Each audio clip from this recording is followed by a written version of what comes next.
Hello, my name is Jon Hodgson. I was asked to record a quick video to give you a bit of insight into a game we're making based on Beowulf. It's called Beowulf Age of Heroes, and it's an adaptation of Dungeons and Dragons, so it's complete nerd stuff, but I personally and my team find Beowulf really exciting and a very interesting topic to make a game adaptation of. And so I thought I would record this just to try and share a little bit of my enthusiasm and a little bit of background around what brought me into an interest of Beowulf. We're just finishing up our game just now. So why don't we start with, after me talking, I will play the video we used on Kickstarter, crowdfunding website where we asked people to pledge money for our Beowulf game. The video's pretty cool. Check it out. Beowulf, a story as old as literature itself. Monsters, a horde of dragon-guarded gold. Ancient magic swords, the very roots of fantasy adventure. Beowulf, a lone hero, leads their band to do battle against an ancient evil. In the game Beowulf, Age of Heroes, you are the hero. Follow your weird. Gather your followers. Board your ship. Ride the railroad. Unravel the mystery. Face the monster. And discover your legend. Beowulf, Age of Heroes. A role-playing game setting for one player and one GM using the world's favorite RPG rules. 5th edition.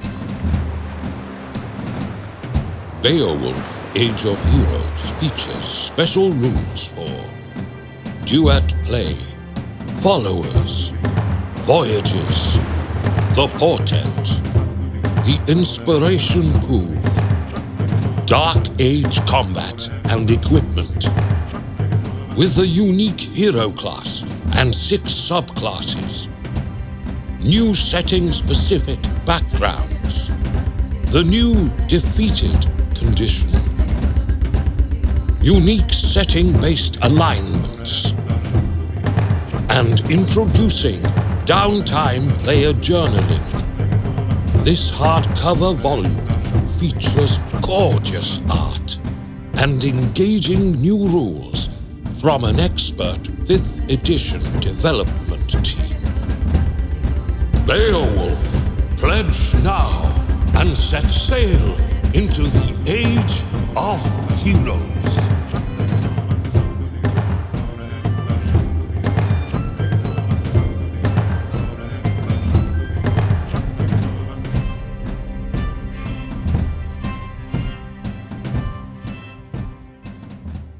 So there we go, that was our video, and I think that's probably the best illustration of the stuff that I find really interesting about Beowulf. So, now, that's a joke, a Seamus Heaney joke, I'm a Beowulf nerd. Right, Lord of the Rings, okay? Most people have heard of Lord of the Rings. It's pretty popular these days. The movies broke it into being sort of next level popular, where most people know about it, and that led to things like Game of Thrones, all the other kind of fantasy series we see on stuff like Netflix and Amazon Prime and so on. You could even argue the sort of rise of World of Warcraft, Lord of the Rings, nerddom in general, Dungeons and Dragons becoming mainstream popular is to do with those Lord of the Rings movies. They seem to be the point at which nerddom became cool again. I mean, it was always cool for us nerds that were always nerds, but non-nerds like nerd things now. And a lot of what we see in Lord of the Rings comes from Beowulf. Now, I worked for many years on games based on Lord of the Rings. In my little field, I'm primarily known as an illustrator of Lord of the Rings games, both board games, some card games, and role-playing games. Now, through my research into Tolkien's influences, Tolkien being the person that wrote Lord of the Rings, I discovered one of his hugest influences was Beowulf. And so much of what underlies Middle-earth, and indeed the term Middle-earth, comes from Beowulf. So, a quick kind of rundown on what is in Beowulf from my perspective as a game maker, and especially a sort of nerdy adventure game maker.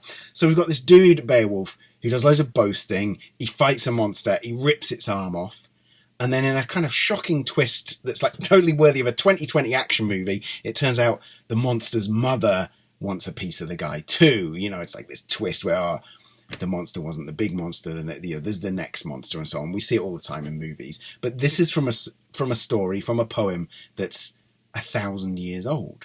But we recognise that kind of twist, that kind of storytelling is something we recognise. And Beowulf goes on to, he does loads of sort of action movie stuff. He rides around on a fancy horse he's given. He does lots of more boasting. He does some pretty great swimming. He stabs up the mother monster with a kind of basically a magic sword that he finds in her lair. You know, this is Marvel movie stuff. Beowulf could be Thor.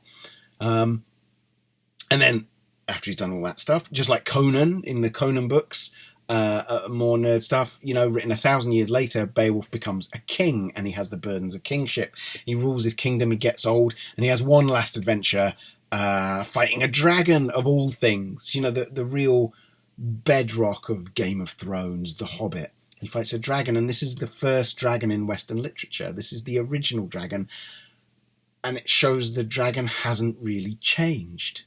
It's the source, but all the material that comes after is very close to the source. So I find, as an adventure game nerd, I find the source fascinating. Okay, so also, this whole dragon in a barrow stuff, this is incredibly reminiscent of Middle-earth and The Hobbit and Lord of the Rings.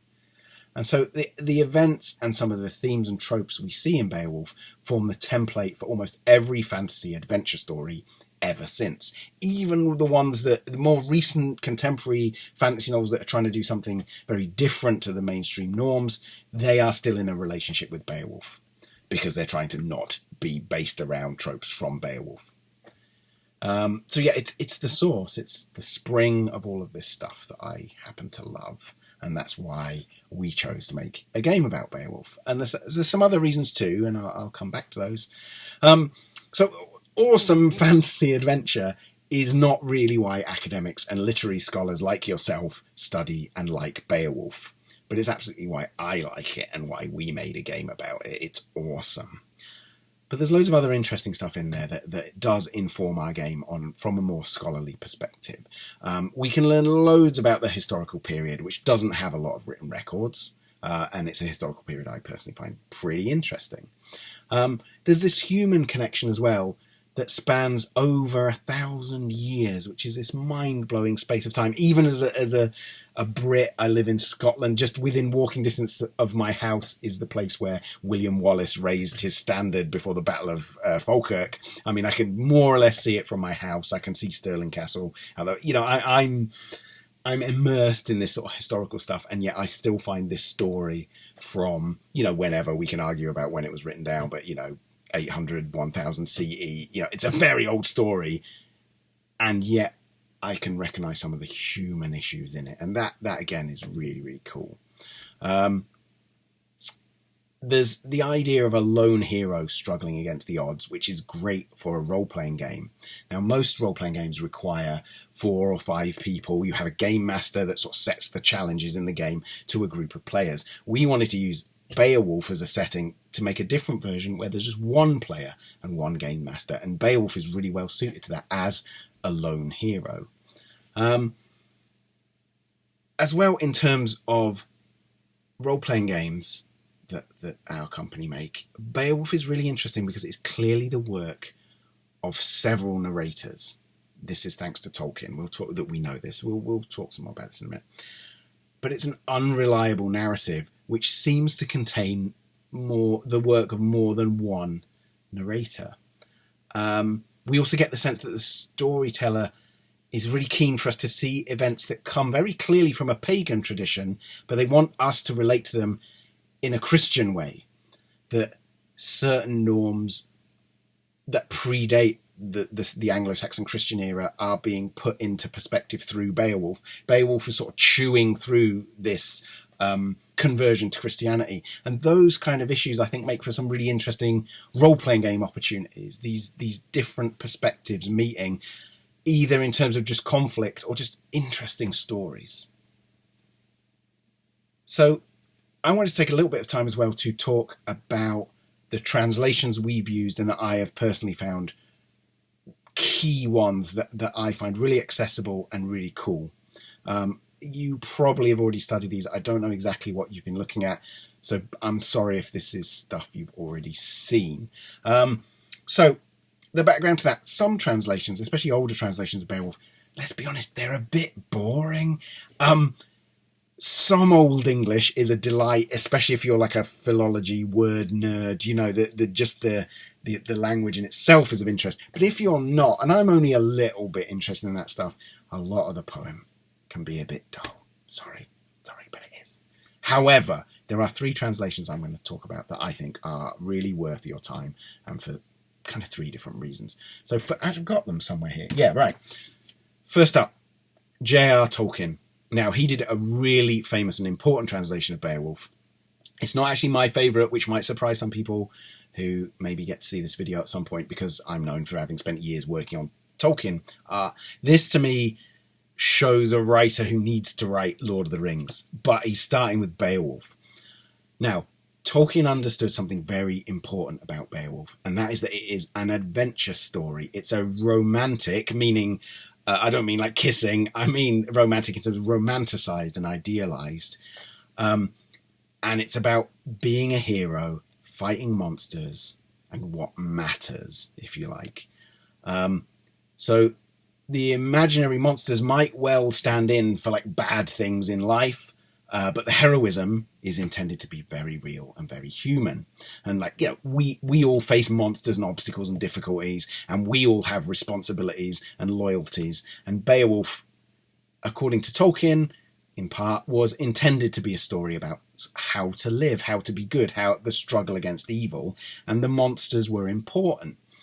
And this is a big reason why people play the kinds of games that we make. They might not always be able to express this in that simply, but escapism in dealing with struggle and moral dilemmas is a huge part of D&D style role-playing games and hobby games and board games and card games.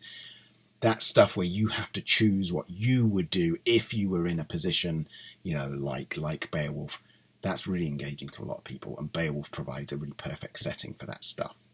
Anyway, I'm talking about this. Prior to Tolkien's interpretation, people in scholarship were generally hooked into 2 things. 2 things? What's that? Look, 2 things about Beowulf.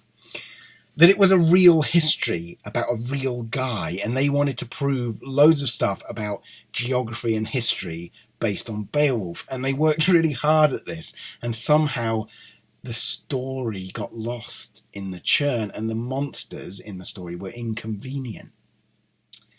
The other thing they were trying to do was prove that Beowulf was the equivalent to like a northern Homeric epic, not homoerotic, though coincidentally there's probably ample homoeroticism in both Homer and Beowulf. Anyway, we probably shouldn't talk about that. Now, so there was this desire for Beowulf to be a Northern European, and especially English, epic, single narrative epic, a sort of national epic, like Finland has its Kalevala. Various other countries have their own sort of national stories, and Beowulf seems to fit that for the English, and that it's this Homeric epic. Loads has been written about this. Gallons of ink has been spilled about this.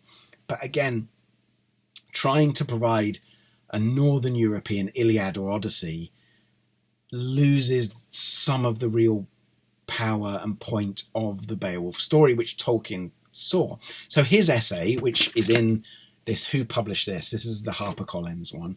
It also has it has the essay he wrote called "The Monsters and the Critics," and there's a classic kind of subtle, very English Oxford Don Tolkien burn in that title, The Monsters and the Critics.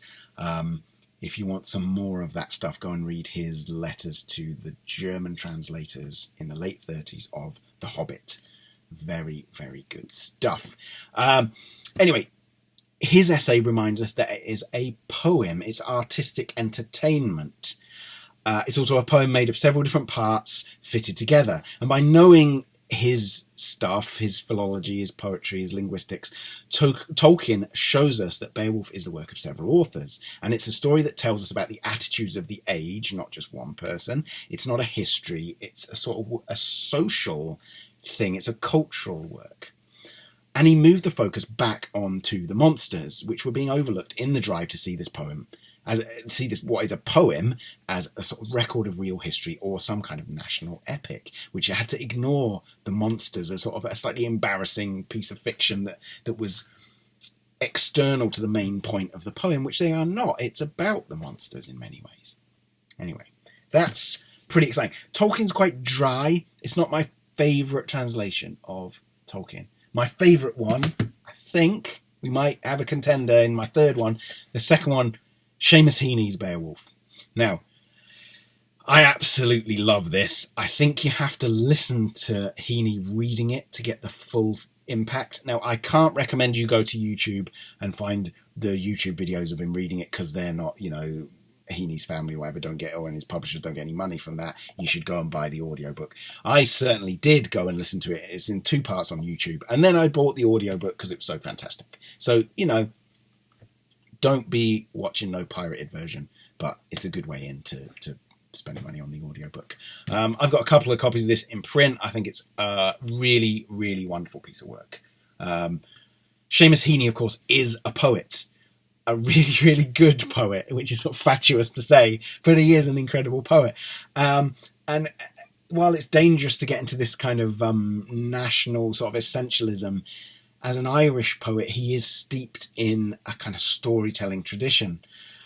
And the spoken word is still a very important thing. I see it as an Englishman living in Scotland. I still see this in the sort of Celtic nation of Scotland and in Ireland and in Wales. So while Beowulf is a sort of quintessentially Anglo-Saxon work and is thought of as archetypically English, we English have kind of arguably lost some of our connection to the spoken word. Thanks, Normans. Heaney delivers this incredible translation of the poem. And I think if you only read one version of Beowulf or listen to one, that's the one to go for. I adore it. It's really important to me, actually, as a piece of art. It's a very direct translation of the old poem. It's a total roller coaster ride. He makes it entertaining. And the sense that Heaney loves Beowulf, it comes right off the page. Speaking of which, on the theme of more modern translations, this year saw the release of Maria Devana Headley's Beowulf. I'm not sure on the pronunciation of the middle name there. Maria Headley, anyway. And this is really contemporary. There's loads of modern language, there's loads of modern references, while still being epic poetry. Now, due to the sort of dusty, scholarly nature of the study of Beowulf at times, it's worth mentioning that Headley is a woman and is American. And these are 2 things which might have counted against a scholar of Beowulf in the past.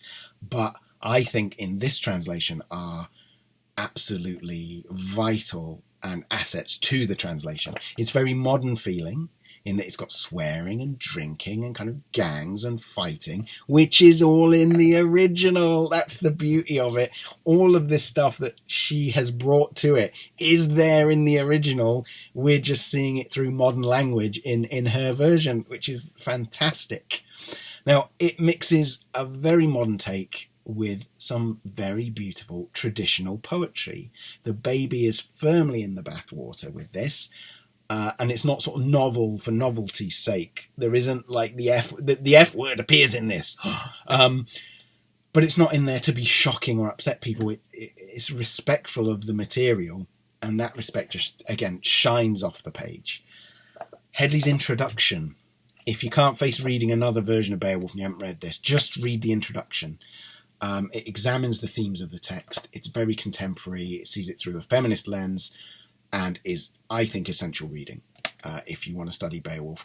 She goes into more detail on what the poem is about. It's about how to live, how to be a good man. Really good stuff.